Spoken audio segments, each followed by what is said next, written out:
ये तोता एक गांव में आता है, जिससे गांव के लोग डर के मारे भागने लगते हैं।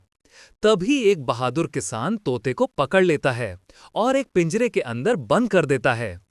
फिर एक दिन एक बड़ा कबूतर गांव में आता है और उस तोते को पिंजरे से आजाद करके अपने साथ उड़ा ले जाता है।